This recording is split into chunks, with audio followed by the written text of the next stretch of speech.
Bapak Ibu yang muda sekalian, dan juga yang kami hormati penasehat S3 atau Safari Subuh Sabtu yang berhadir, mungkin bentar lagi hadir juga Ustaz Joran Akwar dan lain sebagainya, dan juga yang kami hormati para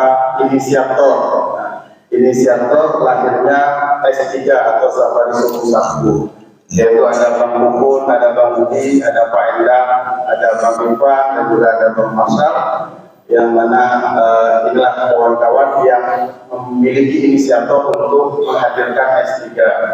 Dan kami berangkat karena di Jumat biasanya ada Jumat berkah dan ada lain-lainnya. Di hari Ahad ada Arafah dan juga ada BBC dan ada kawan-kawan lainnya. Nah, di Sabtu masih kosong. Biasanya ada GPS, gerakan pemuda subuh, cuman GPS kata jadwalnya tidak mungkin setiap Sabtu. Maka kami berinisiatif bagaimana kalau Sabtu kita hidupkan juga subuhnya, tapi targetnya itu adalah menasa, musola, dan juga sesekali nanti kita ke masjid. Nah, itu mungkin, dan saya sendiri Denny Susanto, saya beraktivitas di MTS Nurubayan yang mengangkat sebagai kepala madrasah. Baik, pada kesempatan ini kami baru pekan kedua dan juga pekan kedua dan pekan pertama, Sabtu pertama kami di Musola Al-Muhajirin Kampung Ibu, dan insya Allah pekan ketiga nanti atau Sabtu depan di tanggal 3 Mei 2025 insya Allah kita akan hadir ataupun akan melaksanakan S3 di Musola Al-Muhajirin Kampung Lamdakam. Kalau masuknya itu adalah dari jalan Presiden Danuboto, kita memiliki Bandi, maju lagi ke depan sedikit, nanti ada panti asuhan yatim. Pas di ujung panti asuhan yatim itu sebelah kanan ada lorong, nanti masuk saja situ lurus, nanti mentok langsung ketemu dengan Musola Al-Muhajirin. Insya Allah Sabtu depan kita di sana, dan kami berharap kepada jamaah kita sama-sama hadir. Dan insya Allah juga kegiatan ini selalu kita bisa ditonton kembali nanti di beberapa siaran di medsos, ada di YouTube, yaitu ada di ADF Motivator, ada juga di Kelas Hati, dan juga ada di Facebook, ada di Twitter atau Aras. Nanti agak-agak cek kembali atau ditonton kembali ini mengulang yang murah di dalam Albeit, nah yang lesnya, yang hukum, yang gantung kualitas hijrah. Pada pagi ini Saudi kita akan mendengarkan siraman rohani ataupun tausiah dari guru kita, yaitu Ustaz Rahmat Rizki Al-Abdi MAG. Beliau adalah kepala sekolah SD Tinggi Nurul Nabi Lampung Banda Aceh. Dan yang menjadi imam tadi adalah Ustaz Kaisal Munir. Terima kasih banyak Ustaz. Ya, mungkin menghemat waktu, saya sebagai moderator mengucapkan terima kasih banyak atas kehadiran kita. Guru Arafah sama-sama kita simak dan sama-sama kita ilmunya. Sekian, terima kasih kepada Ustaz Rizki, kami persilakan dengan Allah. Bismillahirrahmanirrahim. Assalamualaikum warahmatullahi wabarakatuh. Alhamdulillahi rabbil alamin. Nahmaduhu wa nasta'inuhu wa nastaghfir wa nu'minu bihi wa natawakkalu alayhi wa na'udzu billahi min shururi anfusina wa min sayyiati a'malina. Man yahdihillahu fala mudilla lahu wa man yudlil fala hadiya lahu. نشهد أن لا إله إلا الله المالك الحق المبين ونشهد أن سيدنا ونبينا محمدا عبده ورسوله الصادق الوعد الأمين. رب اشرح لي صدري ويسر لي أمري واحلل عقدة من لساني يفقهوا قولي. فقال الله تعالى في القرآن الكريم بعد أعوذ بالله السميع العليم من الشيطان الرجيم: يا أيها الذين آمنوا اتقوا الله وقولوا قولا سديدا يصلح لكم أعمالكم ويغفر لكم ذنوبكم ومن يطع الله ورسوله فقد فاز فوزا عظيما. وقال النبي صلى الله عليه وسلم: kullu ummati yadkhuluna al-jannah illa man aba. Qila wa man ya'ba ya Rasulullah? Qal man ata'ani dakhala al-jannah wa man 'asani faqad aba. Atau kama qala Nabi sallallahu alaihi wasallam. Para alim ulama, tuan-tuan guru, orang tua kami sedang jemaah salat subuh yang dimuliakan oleh Allah Subhanahu wa taala. Allah Subhanahu wa taala adalah zat yang Maha menciptakan kita semua. Tidak ada satupun makhluk di alam semesta ini yang jadi dengan sendirinya tanpa diciptakan oleh Allah Ta'ala. Walaupun ada sebagian manusia yang tidak mengakui bahwasanya Allah Ta'ala adalah sang pencipta. Walaupun manusia tidak mengakui bahwa Allah Ta'ala yang menciptakannya, tetap saja Allah menjadi zat Khaliq yang Maha menciptakan. Huwal Khaliq alladhi khalaqas samawati wal arda wa ma bainahuma fi sittati ayyam. Dialah Allah Ta'ala yang menciptakan alam semesta ini. Dunia ini diciptakan oleh Allah. Langit diciptakan dalam 2 masa. Bumi diciptakan dalam 2 masa. Dan isi di antara keduanya dalam 2 masa. Dijelaskan oleh para ulama dalam tafsir ilmi. 1 hari di sisi Allah SWT sama dengan 1000 hari di sisi manusia.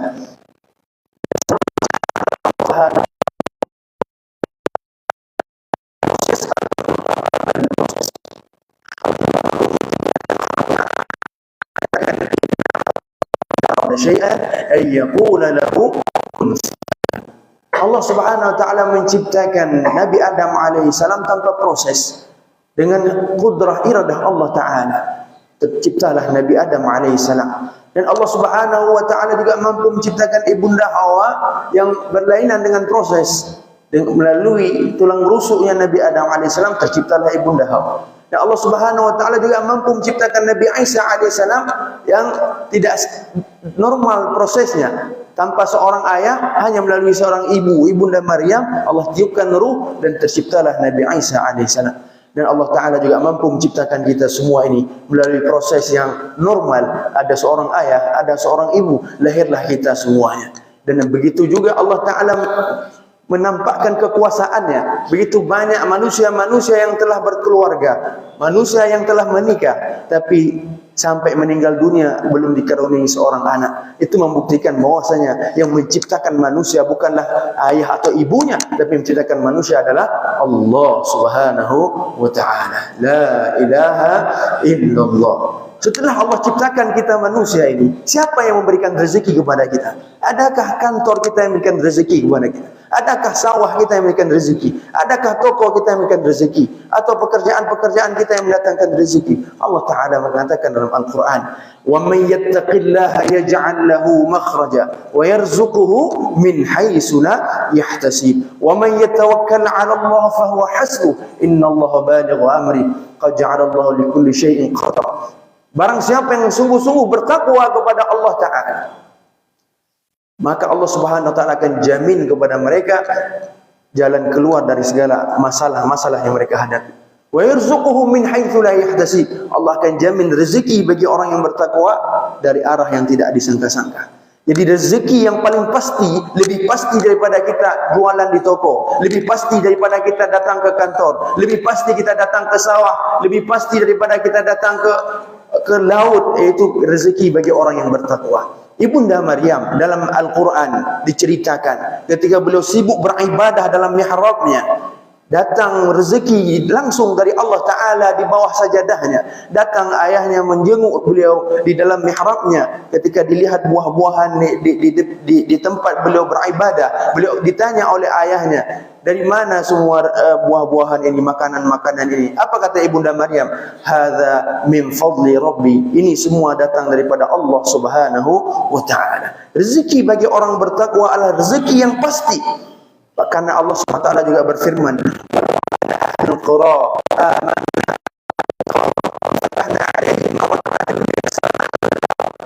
seandainya penduduk suatu kampung, penduduk suatu negeri benar-benar bertakwa kepada Allah Subhanahu wa ta'ala, Allah akan turunkan keberkahan daripada langit, Allah akan keluarkan keberkahan daripada bumi. Maka jamaah yang dimuliakan oleh Allah, dimanapun orang yang bertakwa pasti mendapatkan keberkahan daripada Allah Subhanahu wa ta'ala. Allah Subhanahu wa ta'ala menjamin rezeki kita Allah Subhanahu wa taala juga yang memelihara kita. Maliki yaumiddin. Dialah Allah yang merajai kita di dunia dan merajai kita di akhirat. Hari ini yang mulia, banyak orang-orang yang merasa berkuasa. Donald Trump merasa berkuasa, Netanyahu merasa berkuasa, raja-raja di dunia juga merasa berkuasa. Itu sudah terjadi dahulu. Allah ceritakan dalam Al-Quran bagaimana Fir'aun merasa berkuasa, Qarun merasa berkuasa, Namrud merasa berkuasa. Raja-raja hari ini belum ada satupun yang mengikrarkan dirinya, ana rabbukumul a'la, akulah Tuhan kalian paling tinggi. Fir'aun dalam surat An-Nazi'ah dia mengatakan, aku Tuhan kalian paling tinggi. Dikatakan oleh Fir'aun kepada seluruh rakyatnya di Mesir. Diperintahkan oleh Fir'aun, sembahlah aku. Akulah yang memberikan rezeki pada kalian, akulah yang memelihara kalian, akulah yang memberikan pekerjaan kepada kalian. Tapi dia tidak berani mengaku dirinya yang menciptakan rakyatnya, karena dia tahu dirinya saja bukan diciptakan oleh dia sendiri, tapi dia tahu bahwa ada zat lain yang menciptakannya, walaupun dia tidak beriman kepada Allah Subhanahu wa taala. Maka Fir'aun mengatakan kepada rakyat, sembahlah aku. Ketika datang Nabi Musa diutus oleh Allah, sebelumnya Nabi Musa inilah satu-satunya laki-laki atau anak laki-laki yang diselamatkan oleh Allah, yang membuktikan bahwa yang menguasai, yang merajai, yang merawat manusia itu bukanlah manusia tapi Allah Subhanahu wa taala. Walaupun Fir'aun mengumumkan seluruh anak laki-laki, ketika dia tahu bahwa akan lahir laki-laki yang akan merebut kerajaannya, diperintahkan seluruh bayi laki-laki untuk dibunuh. Semua bayi laki-laki yang lahir semua dibunuh. Tapi Allah Ta'ala yang maha menjaga, Al-Hafidh, maka Allah Subhanahu wa Ta'ala berikan ilham kepada ibunda Nabi Musa alaihissalam. Bayi Nabi Musa untuk dimasukkan dalam peti, dihanyutkan di sungai Nil. Ketika peti Nabi Musa itu hanyut di sungai Nil, Allah Ta'ala yang maha berkuasa, Allah Ta'ala yang maha berkehendak, Allah belokkan peti bayi Nabi Musa itu ke dalam kolam berenang, tempat pemandian daripada ibunda Siti Asiyah, istrinya Fir'aun. Walaupun istri Fir'aun, tapi ibunda Asiyah beriman kepada Allah Subhanahu wa ta'ala. Hanyut ke dalam kerajaan Fir'aun, dilihat peti itu oleh ibunda Asiyah, dibuka, ternyata ada bayi laki-laki.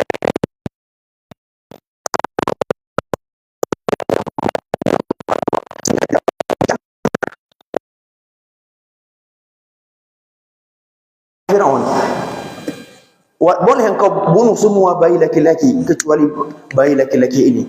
Aku sangat suka dengan bayi laki-laki ini, aku senang dengannya. Biarkan kita merawat dia, kita besarkan dia.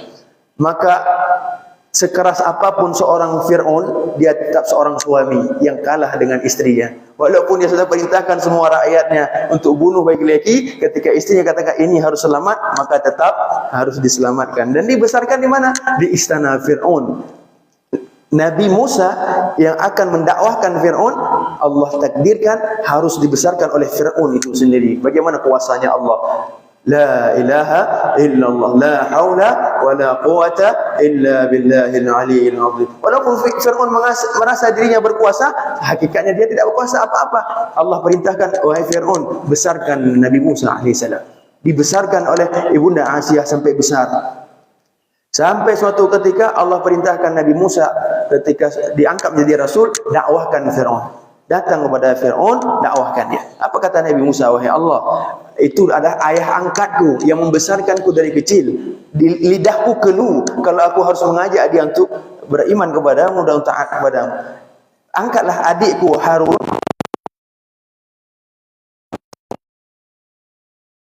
Harun untuk mendakwahkan Fir'aun beriman kepada Allah. Ketika sampai kepada istana Fir'aun, dikatakan oleh Nabi Musa dan Nabi Harun, wahai Fir'aun, la ilaha illallah, tiada Tuhan selain Allah, tiada yang memberikan rezeki selain Allah, tiada yang berkuasa selain Allah, tiada yang memberikan kerajaan kepadamu selain Allah, maka berimanlah kepada Allah. Apa kata Fir'aun? Engkau penyihir wahai Musa, engkau adalah penyihir. Maka didatangkan penyihir-penyihir yang hebat oleh Fir'aun, penyihir istana, melawan Nabi Musa alaihissalam. Ketika penyihir Fir'aun lempar tongkatnya berubah jadi ular, maka Nabi Musa alaihissalam diperintahkan oleh lemparkan tongkatmu wahai Musa, maka berubah menjadi naga yang lebih besar daripada ular-ular penyihir itu dan dimakan seluruh ular-ular penyihir itu. Apa yang terjadi? Penyihir-penyihir Fir'aun pun tahu bahwasanya Nabi Musa bukanlah penyihir, tapi Nabi Musa adalah Rasulullah, utusan Allah SWT. Seluruh penyihir Nabi Musa pun beriman kepada penyihir Fir'aun beriman kepada Nabi Musa alaihissalam. Makin marah Fir'aun karena penyihirnya pun sudah beriman kepada Nabi Musa alaihissalam. Akhirnya apa yang dia? Akhirnya singkat cerita, Nabi Musa alaihissalam dikejar oleh Fir'aun dan bala tentaranya. Dan beberapa kaum daripada Bani Israel yang beriman kepada Nabi Musa, mereka lari bersama dengannya adalah sungai Nil. Maka pada saat itu Nabi Musa alaihissalam jika lompat ke lautan, kita akan tenggelam. Kalau kita tidak lompat, kita akan dibunuh oleh tentara Fir'aun. Bagaimana ini wahai Musa? Apa kata Nabi Musa? Karena imannya begitu kuat kepada Allah. Nabi Musa adalah seorang utusan Allah yang hatinya selalu bersama Allah. Apa kata Nabi Musa? La takhaf wa la tahzan, innallaha ma'i. Sesungguhnya Allah bersamaku.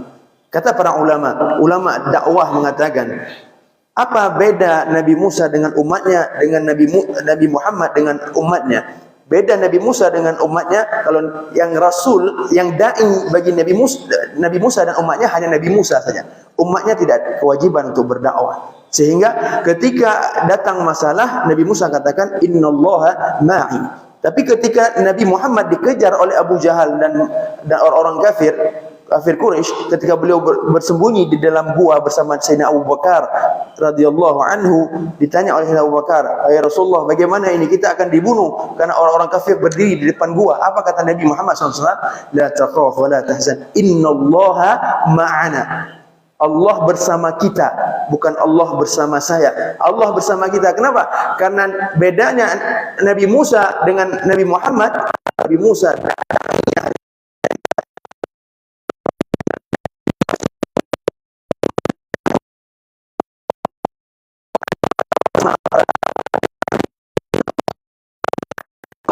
jangan takut, jangan bersedih. Maka apa perintah Allah? Hai Musa, pukulkan tongkatmu kepada lautan itu. Ketika Nabi Musa diperintahkan pukul lautan, kalau ditanya kadang di posisi Nabi Musa, kita akan berfikir, kenapa Allah perintahkan kita pukul lautan? Kenapa enggak Allah perintahkan kita pukul Fir'aun dan bala tentaranya? Lebih bagus mati aja, tak poh deh, mati aja kali selesai. Tapi ini Allah perintahkan pukul lautan. Bagi orang beriman, tidak ada kesempatan bagi akalnya untuk menentang perintah Allah. Ketika datang perintah Allah, maka orang beriman teorinya adalah sami'na wa ta'ana. Kami dengar wahai Allah, kami taat. Engkau perintahkan pukul lautan, kami pukul. Maka dipukul lautan oleh Nabi Musa alaihissalam. Apa yang terjadi? Apa yang terjadi ketika dipukul lautan? Maka yang terjadi adalah terbelah lautan menjadi 12 jalan, sesuai dengan jumlah Bani Israel yang beriman kepada Nabi Musa alaihissalam. Maka berlarilah Nabi Musa alaihissalam dan pengikutnya melintasi lautan tersebut, dikejar oleh Fir'aun dan bala tentaranya. Ketika dikejar oleh Fir'aun dan bala tentaranya, Nabi Musa alaihissalam sampai ke seberang lautan. Kemudian Fir'aun dan bala tentaranya masih di tengah lautan. Allah perintahkan kepada Nabi Musa, wahai Musa, pukul kembali lautan tersebut. Dipukul kembali lautan, maka mengalir air seperti biasa dan menenggelamkan Fir'aun dan bala tentaranya. Pada saat Fir'aun tenggelam, yang lihat, inilah membuktikan bahwasanya yang Tuhan yang sesungguhnya hanyalah Allah Subhanahu wa ta'ala. Raja yang sesungguhnya hanya Allah Subhanahu wa ta'ala. Ketika dia tenggelam, barulah dia merasakan bahwa nyawanya sudah di ujung kerongkongannya. Kerajaan yang dia miliki tidak bisa menyelamatkannya. Bala tentaranya yang begitu banyak tentaranya tidak bisa menyelamatkannya. Rakyatnya tidak bisa menyelamatkannya. Apapun yang dia miliki tidak memberikan manfaat apapun kepadanya. Pada saat itulah dia katakan dalam Al-Quran, amanna bi Rabbi Musa wa Harun. Pada saat ini aku telah beriman kepada Tuhannya Nabi Musa dan Nabi Harun, yang diajak aku untuk beriman kepada Allah Subhanahu wa ta'ala ketika aku di kerajaan.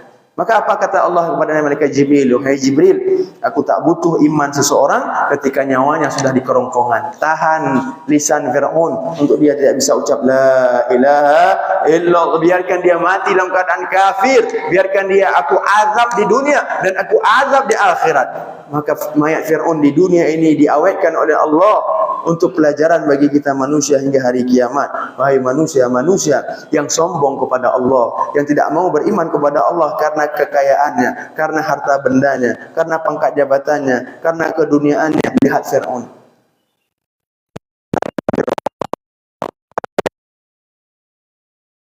Aku azab di dunia sebelum aku azab di akhirat kepadaku, apalagi kalian. Itulah pelajaran yang hendak Allah sampaikan kepada kita. Maka tidak ada jalan bagi kita umat akhir zaman ini selain kita tingkatkan ketakwaan kepada Allah Subhanahu wa taala. Untuk meningkatkan ketakwaan kepada Allah harus mengikuti jalannya Nabi Muhammad sallallahu alaihi wasallam. Maka Allah Taala katakan dalam Al-Quran, "Qul in kuntum tuhibbunallah." Katakanlah, kalau kalian mengaku mencintai Allah, fattabi'uni, ikutilah aku. Ikutilah baginda Nabi Muhammad sallallahu alaihi wasallam. Asbabun nuzul ayat ini, ketika Nabi duduk dengan para sahabat menjelaskan tentang agama dan pentingnya usaha atas agama, datang seorang Yahudi. Jadi Yahudi itu benci kepada kaum muslimin bukan hanya di sekarang saja. Yahudi Israel menyerang kaum muslimin di Palestina. Dari zaman Nabi Muhammad, Yahudi itu sudah benci kepada Nabi Muhammad dan pengikutnya. Apa kata Yahudi? Wahai Muhammad, jangan kau katakan aku tidak beriman kepada Allah. Bahkan imanku kepada Allah lebih besar daripada imanmu. Tapi untuk beriman kepada engkau aku tidak mau. Untuk mengikuti engkau aku tidak mau. Jadi Yahudi itu mau beriman kepada Allah, mengucap la ilaha illallah, tapi tidak mau mengucap wa asyhadu anna Muhammadar Rasul. Kenapa? Karena Yahudi tidak mau beriman kepada Nabi atau Rasul selain daripada Bani Israel. Seluruh para nabi, kebanyakan para nabi dari keturunan Bani Israel. Seluruh para nabi itu keturunan Nabi Ibrahim AS. Nabi Ibrahim punya dua istri, Siti Hajar, punya anak namanya Nabi Ismail. Siti Sarah punya anak namanya Nabi Ishaq. Dari Nabi Ishaq ini lahir Nabi Yaqub. Nabi Yaqub nama lainnya adalah Israel. Dari keturunan Nabi Yaqub inilah lahir nabi-nabi daripada keturunan Bani Israel. Ada Nabi Daud, Nabi Sulaiman, Nabi Musa, Nabi Ilyas, sampai Nabi Isa alaihissalam, semua daripada keturunan Bani Israel, yaitu nabinya orang-orang dari keturunan orang-orang Yahudi. Semua mereka beriman kepada nabi-nabi tersebut. Tapi ketika diutus Nabi Muhammad daripada keturunan Nabi Ismail, keturunan orang Arab, maka mulai orang Yahudi tidak mau beriman kepada Nabi Muhammad sallallahu alaihi wasallam. Sehingga Allah katakan dalam Quran, "Walan tardha 'anka al-yahudu walan nasara hatta tattabi'a millatahum." Tidak akan senang orang Yahudi dan orang Nasrani sampai hari kiamat. Akan senang ketika kita masih berpegang teguh kepada sunnah Nabi Muhammad sallallahu alaihi wasallam, sampai kita mau ikut pemikiran mereka, ajaran mereka, bahkan agama mereka. A'udzubillahi min dzalik. Maka jemaah dimuliakan oleh Allah, ketika Yahudi itu mengatakan tidak mau mengikuti Nabi Muhammad, Allah katakan kepada Yahudi tersebut, "Qul in kuntum tuhibbunallah." Kalau kamu tadi mengaku beriman kepada Allah, mencintai Allah, sallallahu alaihi wasallam, berimanlah pada Nabi Muhammad, amalkan seluruh sunnah Nabi Muhammad sallallahu alaihi wasallam. Apa fadilahnya mengikuti Nabi Muhammad? Yang pertama, yuhibbukumullah, Allah akan mencintai kita. Jadi fadilah mengikuti Nabi Muhammad mendapatkan kecintaan Allah Ta'ala. Apapun sunnah Nabi Muhammad, baik sunnah imaniyah, ubudiyah, muamalah, muasyarah, akhlak yang kita amalkan daripada contoh Nabi Muhammad sallallahu alaihi wasallam, semua akan mendatangkan kecintaan Allah. Contoh sunnah Nabi Muhammad yang paling besar adalah seperti solat berjamaah ini. Solat berjamaah adalah sunnah Nabi Muhammad yang tidak pernah ditinggalkan oleh Nabi Muhammad. Sehingga dalam hadis disebutkan, solat berjemaah merupakan sunnanul huda, jalan-jalan hidayah, jalan-jalan petunjuk. Barang siapa yang menjaga solat berjamaah, mereka sedang menghidupkan sunnahku. Barang siapa yang meninggalkan solat berjamaah, mereka telah meninggalkan sunnahku. Barang siapa yang meninggalkan sunnahku, maka tersesatlah mereka. Ketika Nabi sampaikan hadis ini, ada sahabat berkumpul, ada seorang sahabat yang buta, namanya Sayyidina Abdullah bin Ummil Maktum radhiyallahu anhu. Beliau izin, ya Rasulullah, adakah izin kepadaku untuk tidak datang solat berjamaah? Aku buta ya Rasulullah, aku tak nampak jalan ke masjid. Karena antara rumahku dengan masjid itu dilewati oleh semak belukar. Aku takut hewan-hewan buas akan menangkapku. Apa kata Nabi sallallahu alaihi wasallam? Pertama Nabi katakan, engkau dibolehkan tidak datang solat jamaah. Kemudian berselang beberapa menit, Sayyidina Bilal radhiyallahu anhu kumandangkan azan karena waktu solat tiba. Nabi Allah, wahai Abdullah, adakah engkau mendengar panggilan azan? Apa kata Sayyidina Allah? Ada wahai Rasulullah. Apa kata Nabi sallallahu alaihi wasallam? Wahai Abdullah, penuhilah panggilan Allah, penuhilah panggilan muadzin. Maka Sayyidina Abdullah yang buta di zaman Nabi meminta para sahabatnya yang lain, wahai sahabatku, tolong papa aku, bawa aku ke masjid karena aku ingin solat berjamaah bersama Rasulullah sallallahu alaihi wasallam, karena ini adalah sunnah yang paling besar, sunnah yang paling tinggi pahalanya. Belum sampai ke masjid kata Nabi, orang yang solat berjamaah dari rumahnya dia baru berwudu, dari wudunya saja sudah digugurkan dosa-dosanya oleh Allah Ta'ala. Setiap anggota tubuh yang kita gunakan untuk berwudu, bersamaan air yang mengalir, air wudu kita, bersamaan itulah dosa-dosa kita digugurkan oleh Allah. Al-Imamul A'zam, Al-Imam Hanafi rahmatullah alaih mengatakan, beliau diberikan kasyaf oleh Allah, bisa melihat hal-hal yang gaib karena makam beliau sudah tinggi. Beliau mampu melihat dosa apa saja yang Allah gugurkan daripada aliran-aliran air wudhu yang kita gunakan. Ketika kita cuci tangan, dosa tangan kita mengambil hak orang lain, korupsi, mengambil jatah orang lain. Ketika kita berwudhu, Allah bersihkan dosa tangan kita. Ketika kita kumur-kumur, dosa ghibah, dosa namimah, dosa fitnah, dosa takkan kegok, Allah gugurkan bersamaan dengan air kumur-kumur yang kita keluarkan. Ketika kita cuci muka kita, mata yang melihat yang haram, mata yang melihat kebencian atas orang lain, aib orang lain, Allah gugurkan dosa mata kita. Ketika kita cuci tangan kita, cuci kepala, cuci telinga, semua dosa-dosa di anggota tubuh tersebut akan Allah gugurkan. Itu baru berwudu, belum lagi melakukan solat, baru berwudu sudah gugur dosa-dosa itu. Kemudian kita langkah ke masjid, kata Nabi SAW, kaki kanan yang kita langkahkan menuju ke masjid, Allah angkat 1 derajat. Kaki kiri yang kita langkahkan, Allah hapuskan 1 dosa. Semakin jauh rumah kita dengan masjid, semakin tinggi derajat kita di sisi Allah. Semakin banyak dosa kita diampuni oleh Allah. Sahabat, sebelum hadis ini disampaikan oleh Nabi, sahabat mereka sangat ingin menjaga solat jamaah bersama Nabi di Masjid Nabawi.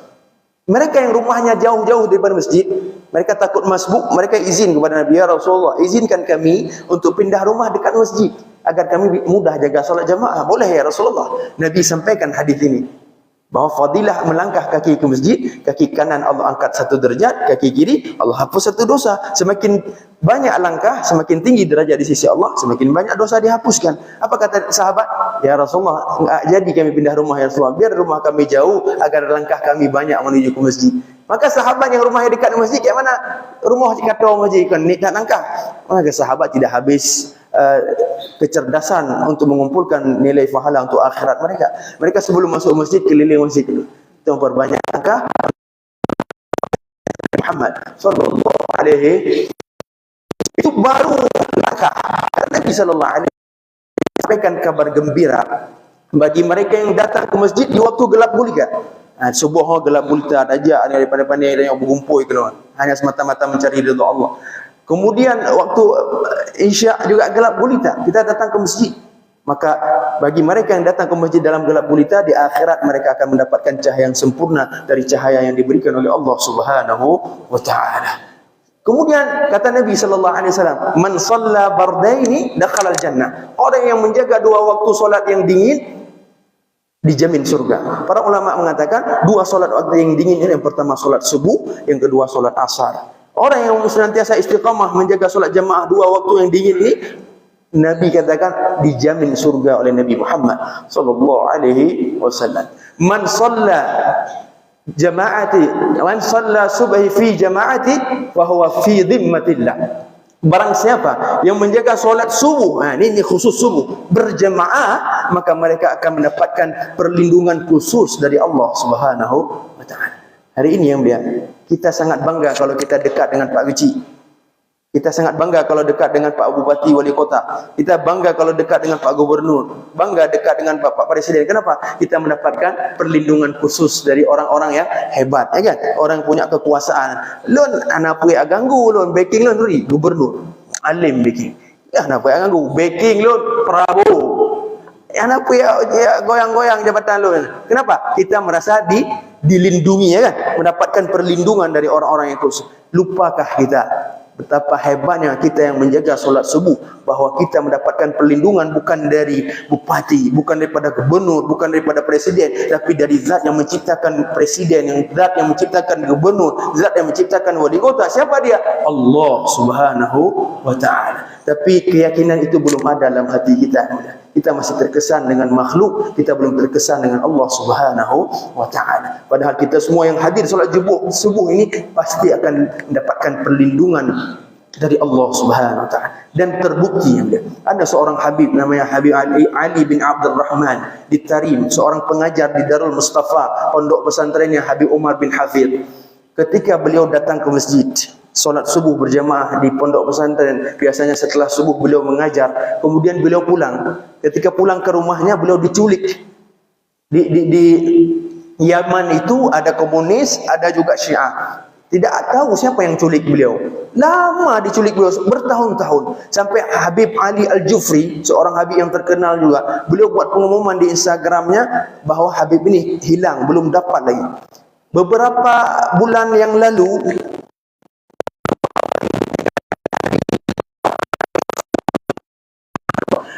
walaupun sudah puluhan tahun diculik, qadarullah ketika beberapa bulan yang lalu beliau pulang dengan sendiri ke rumahnya dengan selamat, sehat walafiat, tak ada satupun lecet daripada tubuhnya. Bahwa itulah kebesaran Allah yang Allah menampakkan bahwasanya orang yang menjaga solat subuh berjamaah dalam perlindungan Allah Subhanahu wa ta'ala. Sampai kapankah kita masih akan yakin dengan janji Nabi sallallahu alaihi wasallam ini ya? Kalau bukan sekarang kita yakin dengan janji Nabi, kalau sudah meninggal dunia tak ada manfaat kita yakin dengan apa yang disampaikan oleh Nabi sallallahu alaihi wasallam. Dan orang yang menghidupkan sunnah Nabi ini, solat jamaah ini, akan mendapatkan yuhibbukumullah. Kita akan menjadi orang-orang yang dicintai oleh Allah, Habibullah, Waliullah. Siapa orang wali Allah? Orang yang dicintai oleh Allah dan mencintai Allah. Orang wali Allah itu bukanlah ketika sudah sampai makam wali hendak payah kemayang le, nya ke wali Allah, tapi wali syaitan. Ada yang puji anak kemayang le, lu kaji wali Allah, lu kata orang Allah. Jadi hendak payah kemayang le, tempat kata orang Allah. Yang orang yang paling dekat dengan Allah adalah Nabi Muhammad sallallahu alaihi wasallam. Nabi Muhammad hendak wafat pun masih solat, bahkan berjamaah. Apalagi kita manusia biasa. Maka jangan tertipu kalau ada yang mengaku walid-walid di luar sana yang mengaku sebagai wali Allah, kalau dia ajak kita untuk tidak solat, maka dia bukan wali Allah tapi wali syaitan. Wali Allah sesungguhnya adalah orang yang mengajak kita untuk solat, memakmurkan masjid, menghidupkan subuh, karena mereka adalah orang-orang yang senantiasa mengajak kita kepada Allah Subhanahu wa ta'ala. Yuhibbukumullah wa yaghfir lakum dzunubakum, dan Allah akan ampuni seluruh dosa-dosa kita.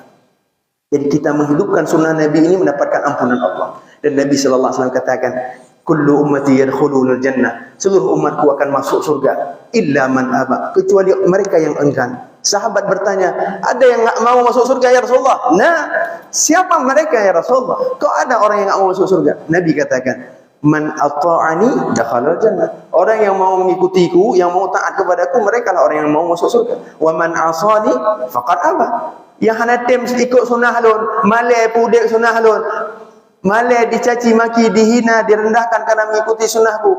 Hari ini yang udah film-film seperti film Walid itu dua konsekuensinya. Satu, kita tahu bahwa ada oknum-oknum pemuka agama yang seperti itu. Yang kedua, akan killing karakter, kata Habib Ali Zainal Al-Hamidi.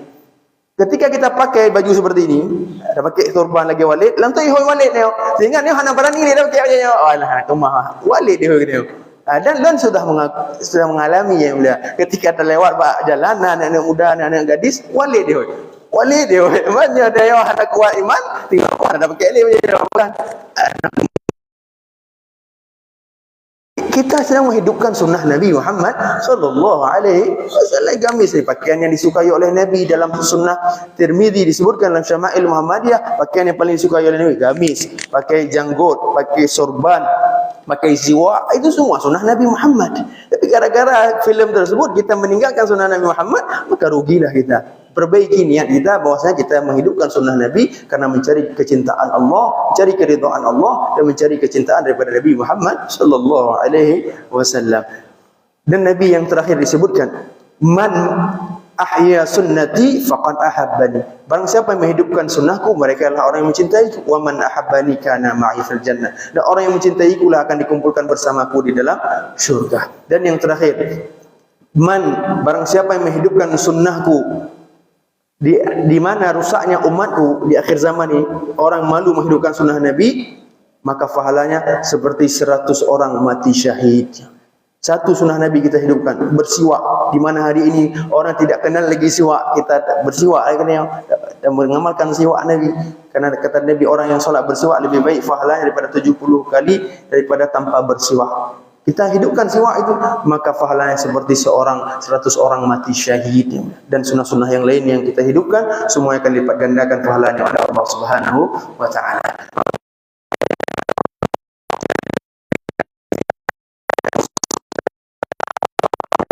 Kepada Allah, cintai Allah dengan mengikuti sunnah Nabi Muhammad sallallahu alaihi wasallam. Yang saya sampaikan semua datang daripada Allah dan Rasulnya. Yang salah daripada kesalahan saya sendiri, kepada Allah kita mohon ampun. Pada jamaah yang dimuliakan oleh Allah, saya mohon maaf. Kita akhiri dengan doa kifarah majlis. Subhanallah wa bihamdihi, subhanakallah wa bihamdika, asyhadu an la ilaha illa anta, astaghfiruka wa atubu ilaik.